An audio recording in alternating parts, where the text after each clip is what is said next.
Blue locket. 2 सालों के lockdown के बाद रिया वापस अपनी जॉब के चलते गुड़गांव में रहने आई थी।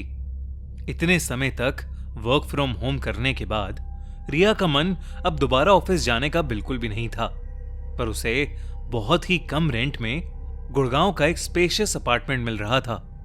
इसलिए उसने सोचा कि क्यों ना वो फिर से ऑफिस जाना ट्राई करे। मूव इन करने के बाद जब रिया अपनी बिल्डिंग में पहुंची तो उसे एक बात बहुत अजीब लगी। रिया के फ्लोर के सभी फ्लैट्स खाली थे। रिया ने जब लैंडलॉर्ड से इसका कारण पूछा तो लैंडलॉर्ड ने उसे बताया कि क्योंकि लॉकडाउन खुले हुए थोड़ा ही टाइम हुआ है, इसलिए अभी भी ज्यादातर लोग अपने घरों में ही हैं। लैंडलॉर्ड ने कहा कि कुछ दिनों में ये सब फ्लैट भर जाएंगे। लैंडलॉर्ड के कहने के बावजूद बिल्डिंग के पूरे फ्लोर पर अकेले रहने से रिया थोड़ा घबरा रही थी, पर वो एडवांस रेंट भी पे कर चुकी थी। इसलिए उसने इस बात को इग्नोर करते हुए अपना सामान अनपैक करना शुरू कर दिया।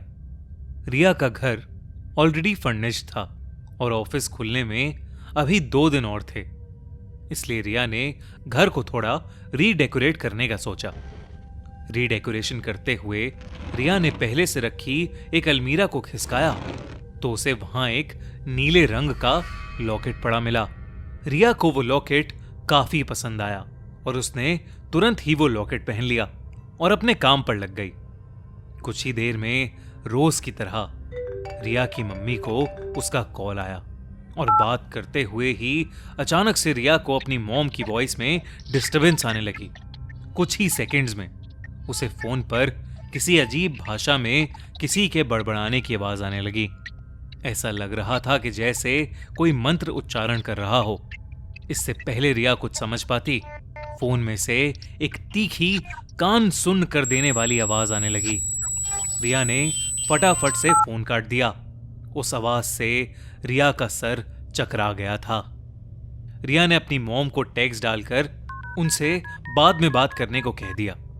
रिया के सर में अचानक से दर्द होने लगा था, तो रिया ने थोड़ा रिलैक्स करने के लिए अपने लिए कॉफी बनाई और अपने लैपटॉप पर मूवीज ब्राउज करने लगी। रिया को समझ ही नहीं आ रहा था कि वो कौन सी मूवी देखे। रिया के ब्राउज करते करते ही लो बैटरी होने की वजह से उसका लैपटॉप शट डाउन हो गया और लैपटॉप की काली स्क्रीन में जो रिया को दिखा उससे वो बिल्कुल चौंक उठी। एक बूढ़ा बाबा ठीक उसके पीछे खड़ा हुआ था और पलक झपकते ही वो वहां से गायब हो गया। रिया के होश उड़ चुके थे, पर वो वहम और असलियत के बीच कंफ्यूज होने लगी थी। उसने पीछे मुड़कर देखा, पर वहां कोई भी नहीं था। रिया को डर लगने लगा था। उसने पूरे घर का एक चक्कर लगाया, पर उसे कोई भी नहीं दिखा। रिया के गले में अभी भी वो लॉकेट था और वो उसे पहने ही सो गई। देर रात रिया को अपनी गर्दन पर एक खिंचाव महसूस हुआ, जिससे उसकी नींद खुल गई। आंखें खुलते ही उसने देखा कि उसकी गर्दन का वो ब्लू लॉकेट हवा में था, मानो उस लॉकेट को कोई खींच रहा हो।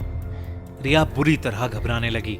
उसने हिम्मत करके जैसे ही उस लॉकेट को हाथ लगाया, वो लॉकेट वापस नीचे हो गया। दोस्तों, आप और मैं अक्सर इंटरेस्टिंग और दिल दहला देने वाली हॉरर स्टोरीज की तलाश में रहते हैं। रिसेंटली मैंने एक नया हॉरर पॉडकास्ट डिस्कवर किया है, द इंडियन पैरानॉर्मल पॉडकास्ट, जो कि 8 ऐप पर अवेलेबल है। इस पॉडकास्ट के 100 एपिसोड से भी ज्यादा आ चुके हैं और ऑलरेडी कई लाखों लोग इसे सुनते हैं। इस पॉडकास्ट को कई दिनों से मैं भी सुन रहा हूँ। इसका हर एक एपिसोड काफी यूनिक है और आपको काफी पसंद आएगा। इनफैक्ट 8 ऐप पर ऐसे और भी कई इंटरेस्टिंग शोज हैं जिन्हें आप चेकआउट कर सकते हैं। एक अच्छे इमर्सिव ऑडियो एक्सपीरियंस के साथ साथ 8 ऐप बिल्कुल फ्री है। कोई भी हिडन चार्जेस नहीं है और ना ही कोई एड्स है। तो इस वीडियो को देखने के बाद 8 ऐप पर जल्दी से जाओ और चेकआउट करो the Indian paranormal podcast. Link description और पिन कमेंट में। अब रिया बिस्तर पर उठकर बैठ गई थी। उसने बेड के पास रखे जग से एक पानी का गिलास भरा और पानी पीने लगी। लेकिन तभी उसकी नजर ग्लास में पड़े पानी में तैरते हुए एक मांस के टुकड़े पर गई। कि देखते ही रिया के हाथ से वो ग्लास जमीन पर छूट गया। रिया को लगा कि ये सब उस लॉकेट की वजह से हो रहा है, तो उसने अपने गले से उस लॉकेट को उतारकर जोर से जमीन पर फेंक दिया और वो चूर चूर हो गया। उस लॉकेट के टूटते ही रिया के कमरे की लाइट्स अचानक से फ्लिकर करने लगीं। उसके कमरे की खिड़कियां और दरवाजे जोर जोर से बजने लगे। रिया का दिल अब बहुत जोरों से धड़कने लगा था। तभी रिया की नजर कमरे के एक अंधेरे कोने में गई, जहां पर वही बाबा मुंह पर सफेद भभूत लगाए बैठा था। उसकी आंखें बिल्कुल सफेद पड़ी थीं और वो जोर जोर से कोई मंत्र जप रहा था। ये सब देखकर रिया के पैरों तले जमीन खिसक गई। वो चीखने लगी, पर उसके चीखने पर उस बाबा ने और जोरों से मंत्र जपना शुरू कर दिया। रिया के हाथ पैर मानो जम से गए थे। वो चीखने लगी और डर के मारे उसने अपनी आंखें बंद कर लीं। उसकी आंखें बंद करते ही सब कुछ अचानक शांत हो गया।